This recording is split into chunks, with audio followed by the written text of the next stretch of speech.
Everyone, welcome to TLCC again. My name is Christian. I'm our Director of Pastoral Ministries, and happy Mother's Day to all of our mothers out there. I have the great privilege of interviewing my mother, Sharon, for Mother's Day today. Happy Mother's Day to you. Thank you. Great to spend some time with you and hear a little bit of your story as a part of our Soul Rest series that we've been in lately. How are you doing today? I'm doing fine, thanks. Very good. I'd just like to start by saying it's a privilege to share this day and this time with you. I want to say a special happy Mother's Day to all of my girlfriends from TLCC and to say that I love you. I miss you so much. I miss worshiping with you. I miss serving with you, and I miss our hugs and our talks in the lobby before and after church, and I can't wait to see you again. And I hope you have a wonderful day today. I also want to say a happy Mother's Day to my beautiful mother, my mother-in-law, my sister, my daughter, daughter-in-law, my sister-in-law, my nieces, all the women in my life. I love you. My best friend Sherry. I'm surrounded by so many wonderful women, and I just want to say I love you and I hope you have a happy Mother's Day. Awesome. Well, I know people always love hearing your voice when they get to hear it. Sometimes we have to peer in to hear it because of the quiet demeanor in which you carry yourself and speak. And so I'm really excited to talk with you today about some of your experiences as a mother, as a professional, as someone in ministry, as someone just seeking after Christ, with your experiences and some of your accomplishments by God's grace, and talk a little bit about how you've experienced soul rest in your life and the many things that you've gone through. So I'd love to dig in a little bit to how you got involved in ministry and some of that process and experience. Did you always imagine or picture going into ministry, being a part of a church in the way that you have been for most of your life at this point? I think deep down in my soul, I knew I probably would be in ministry. I just, for one, it's all I knew, but it was just natural for me, I guess. There was a time in my teenage years that I kind of fought it a little bit and thought, no, I didn't want to do that. And maybe that's where I got it from. Actually, I wanted to be a nurse. When I was about 16, 17 years old, I remember a night when I was praying, I just had a real change of heart. And I just said, okay, God, that's what you want me to do. That's what I'll do. And so here I am. Mm. What did that vision of ministry look like for you at that point? When you considered what ministry would be, what your future would look like, how'd you picture it? I didn't really know for sure. I had a feeling that I would marry a man that was in full-time ministry as well.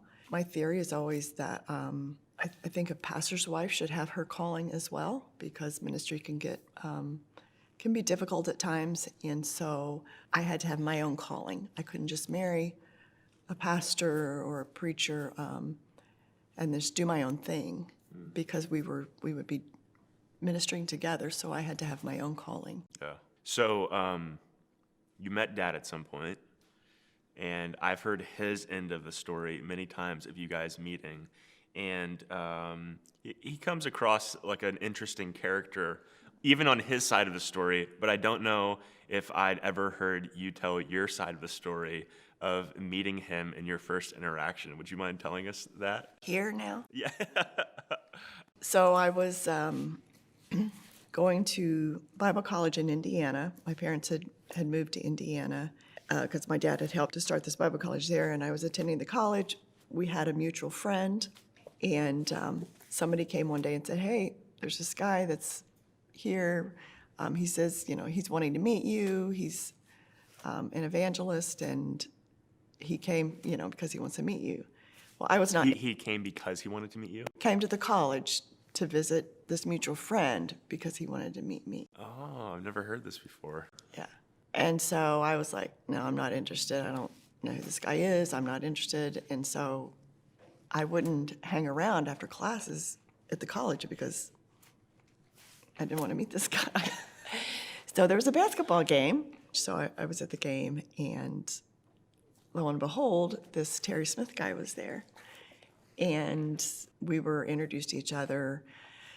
What he didn't know was my brother-in-law was there, was playing basketball on the team, and I guess heard Terry, after he met me, say that he was going to marry me. Well, that really made me mad. I'm sure. So, You weren't looking to marry an arrogant man. so anyway, I dodged him for a little while, and then he wanted to go on a date, and so I did, and It all worked out. a couple years later, we got married. That's awesome. So then that kind of started, that in large part kicked off the future of ministry for our family, really. Can you tell us a little bit about what those early ministry years looked like? How are you guys doing ministry, and kind of how the family started to shape up? So your dad was a traveling evangelist. We traveled for the first 2 years of our marriage.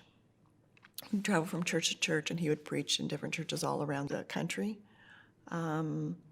So we didn't have a home at the time. We didn't need a home because we were traveling all the time. So we stored all of our wedding gifts and our out-of-season clothes at my mom and dad's house in what was my bedroom. And we would travel from week to week and go different places. So how did that feel for you? Because I know, having grown up with you, a big part of your personality is like creating a context of home.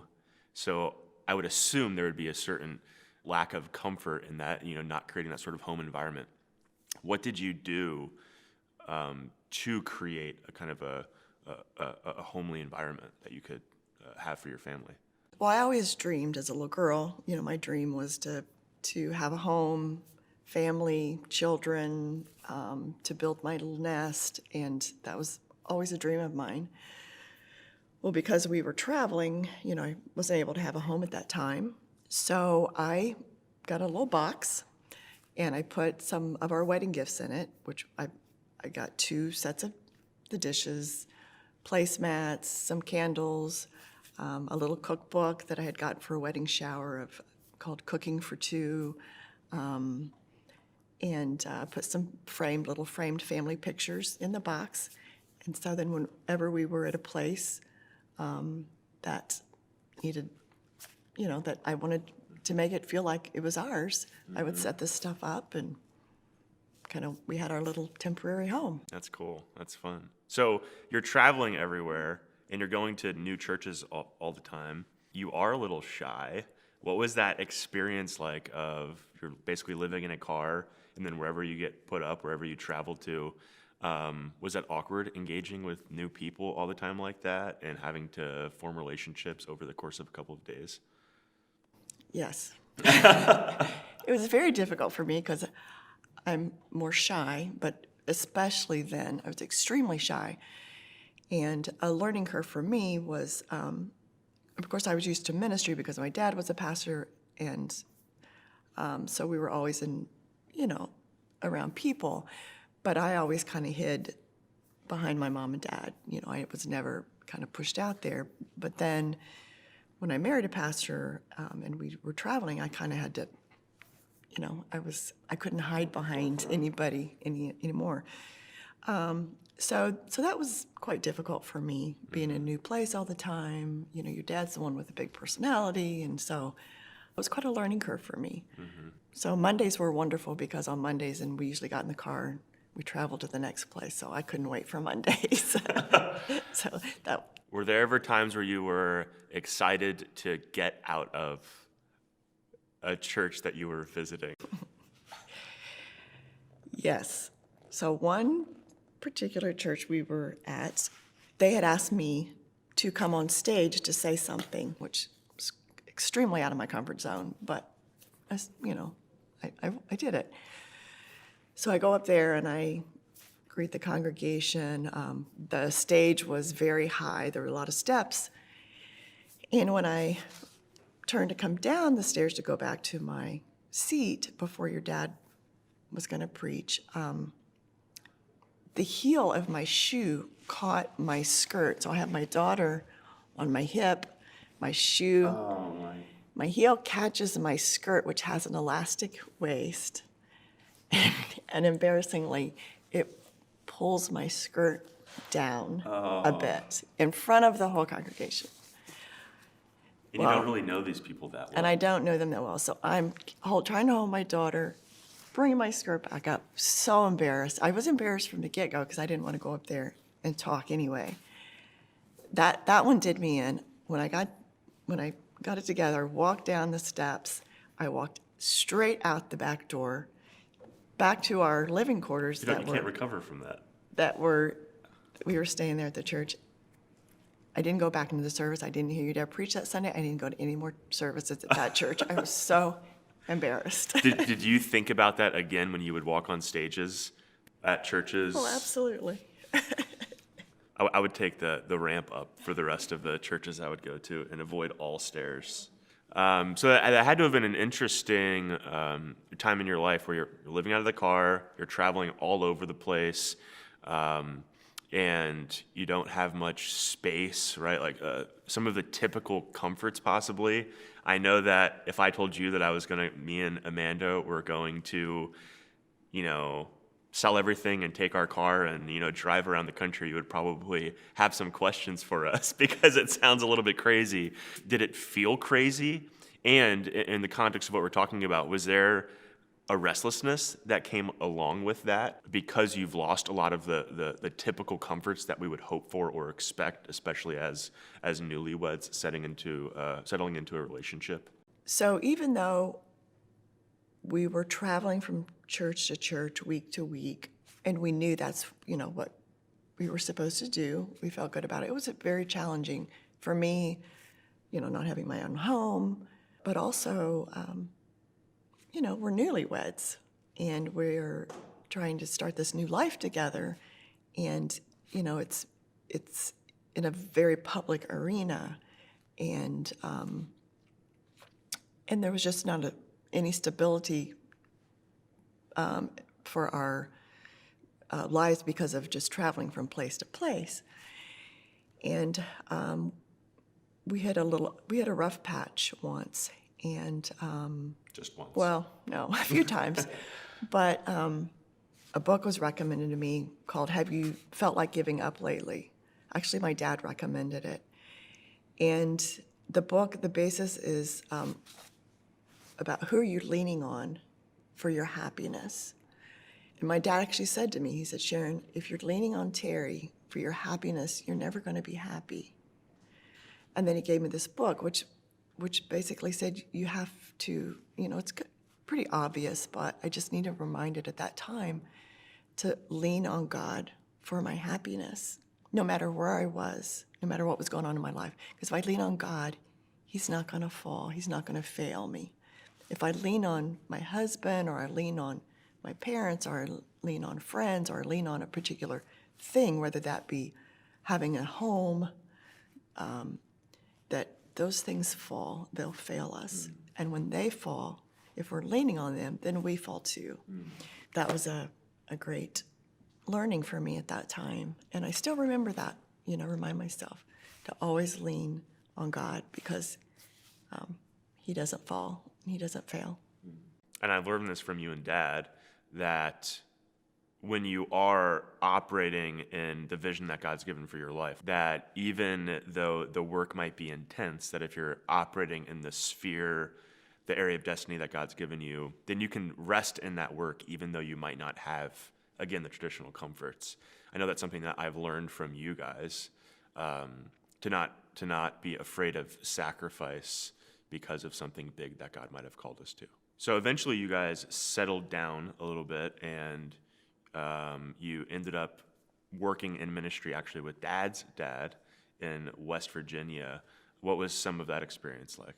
So we bought a house there. Your dad at this point was traveling 3 weeks a month, and then he would spend 1 week a month helping your papa, his dad, at his church. And he was at this point flying in and out So I could stay home with you kids. But yet I was still involved in ministry, helping him with his ministry, and supporting him as much as I could. And then at your papa's church, he got a vision to start a daycare, Loving kindness, right? Loving Kindness Daycare. Child Care Center. Loving Yes. kindness. And so I raised my hand and said, I'll do it. So I helped them to start a child care center at their church. In the meantime, the house we owned there was needed a lot of work. So when I wasn't doing the daycare, I was home trying to remodel this house. I had 2 small children. Your dad was home 1 week out of 3. So it was a little challenging. Yeah, it was a little challenging. Things got a little out of balance for me at that time.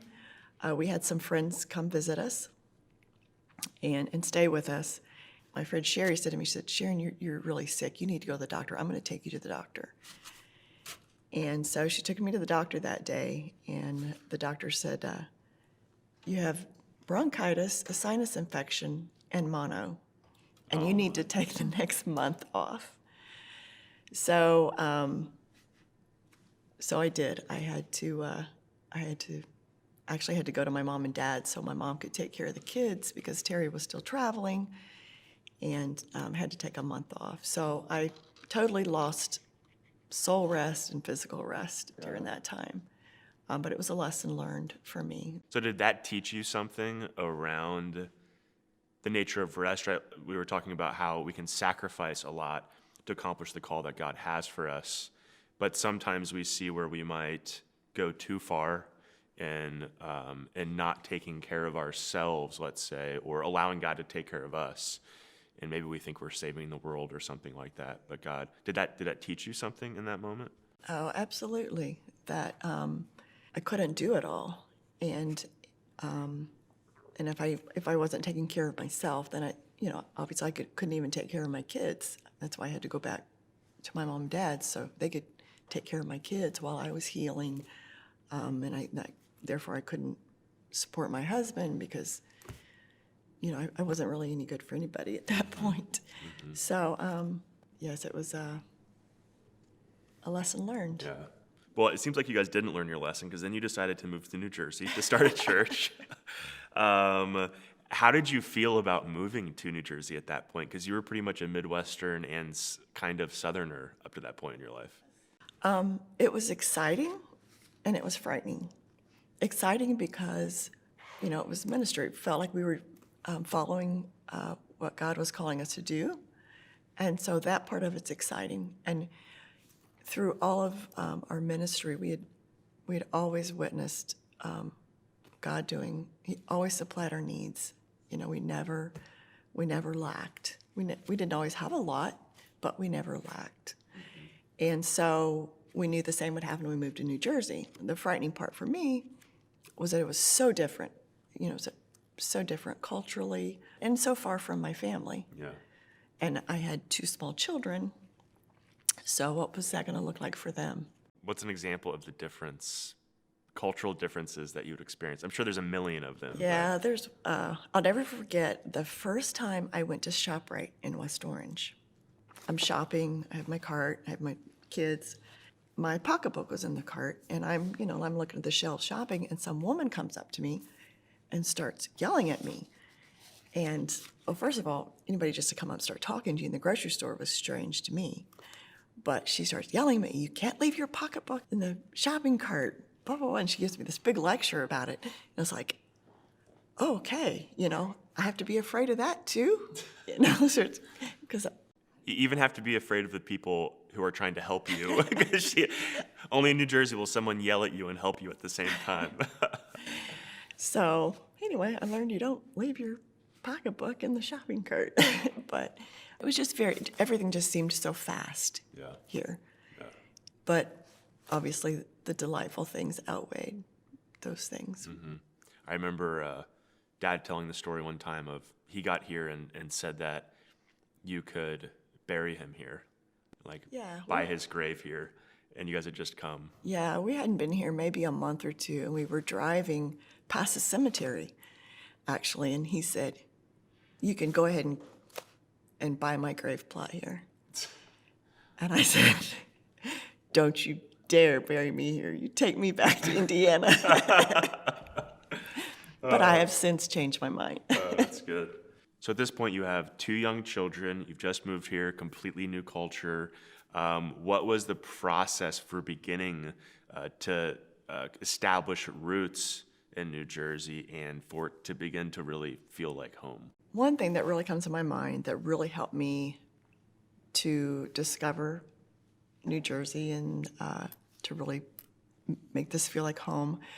Well, I had started taking Summer and Caleb. I was actually pregnant with you. I started taking them to the library, and we would go quite a bit, so much so that the librarian, we became friends with the librarian. She was very sweet and friendly. And That's a good first friend for you to have, a librarian. You guys could whisper to each other. But again, I was still very shy, and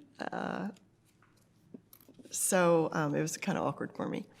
One day, the librarian says to me, "Oh, I have this friend I wanted to introduce you to. She has 2 young girls. I think you guys would get along." And so I was like, "Oh, okay." And I left thinking, "Whew, I don't know. This is difficult for me." So we left, and a few weeks later, we came back, and we checked out our books, and we're just about to slide out the door, and the librarian yells, "Stop, stop, Mrs. Smith, stop." So I stop, we go back in. She said, "Oh, she's here. I want to introduce you to this woman." Long story short, she introduces me to Marlene Edelman and Jessica and Heather, her 2 little girls at the time. Marlene then invited me to bring you kids to Vacation Bible School with her the next day, and then over to your house for lunch. So we did, which again was a stretch for me because I was so shy. But Marlene and I developed a very, very meaningful friendship through that.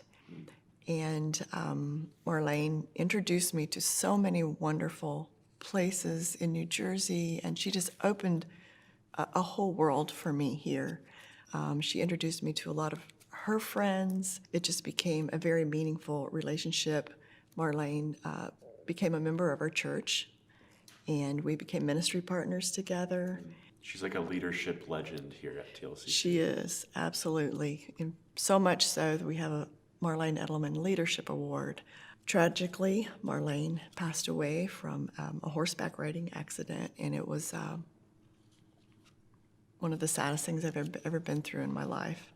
A huge loss. I still have a hole in my heart from that. How long ago was that? That was 24 years ago, the week of Mother's Day.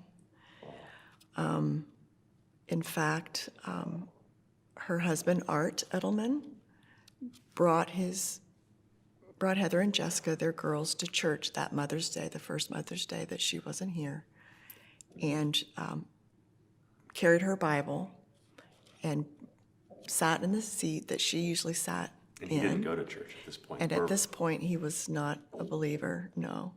So Marlene, for me, was a soul rest person, for a whole family, really. She brought so many wonderful things into our life, and I still glean from those years of her being here and our friendship. And I think that's a really important example. Oftentimes we think of soul rest, and we think of ourselves in relationship to God. But one way that God cares for our souls is through people around us. And you see how Marlene impacted our family, our church in many ways. What were some of the ways that she changed the trajectory of our family's life? well, one big way was homeschooling. Yeah. She introduced me to that. I really wasn't familiar with it before.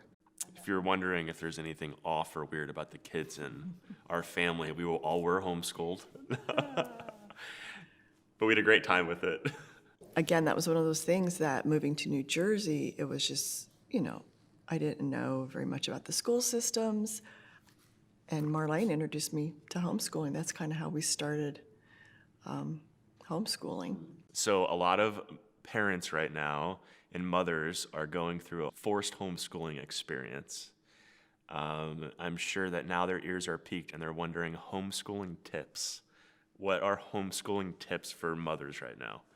Well, first of all, let me say it's so different what you're having to do today versus what I did, and my hat is off to you. It was a choice for me. We took it year by year, and it was for educational reasons. It wasn't for religious reasons or whatever. It was just something I felt to do, and we enjoyed as a family.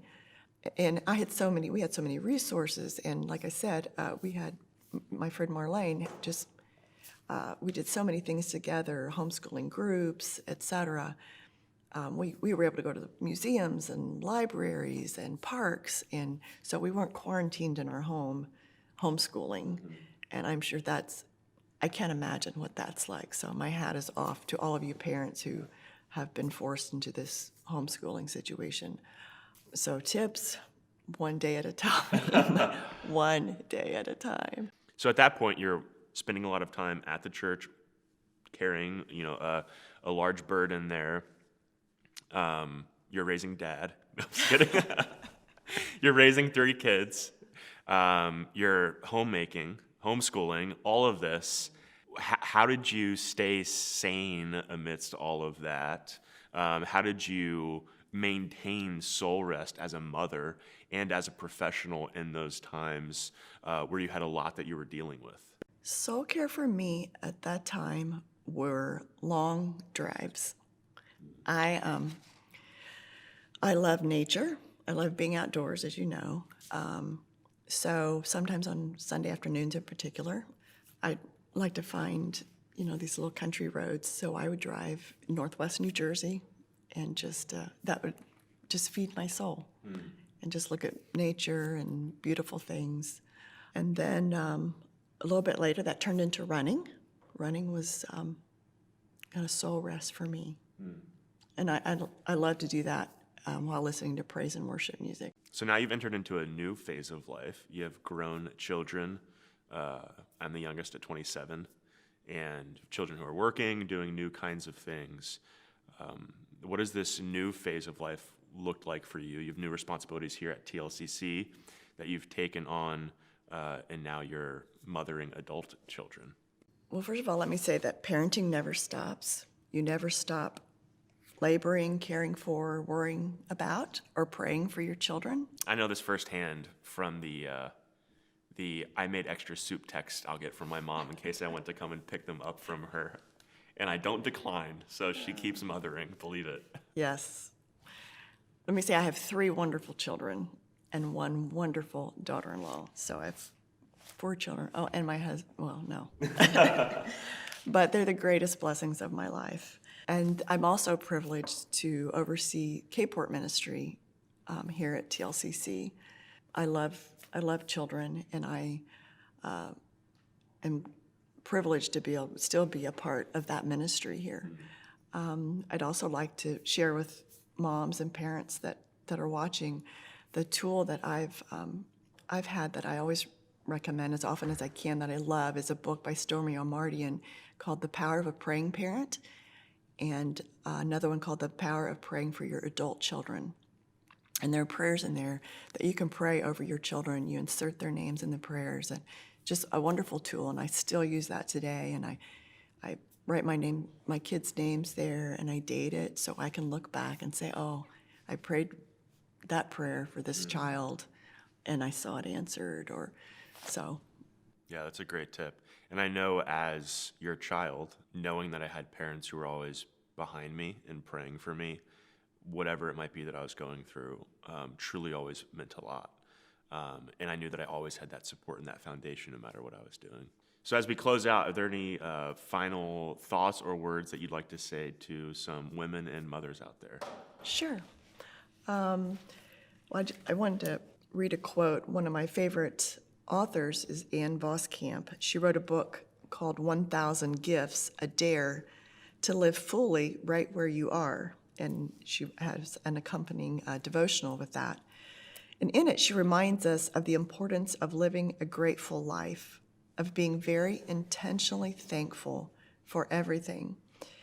She writes that thanks isn't Pollyannaism. In fact, she quotes G.K. Chesterton, who says, "I would maintain that thanks is the highest form of thought and that gratitude is happiness doubled by wonder." Then Anne responds and says, "I wonder if this is why thanks is the highest form of thought, because this is always the right order of things. It's us laid low and it's God on high." I just love that. 1 Thessalonians 5:18 says, "In everything give thanks." I know that we're in a very difficult season in our lives and in the history of our world, but I would propose that we find soul rest today with grateful hearts, thanking God in everything, not suggesting we pretend that we're happy or grateful for this pandemic, but today, let's be thankful and show gratitude for all the women in our lives who've helped us get this far in our journey.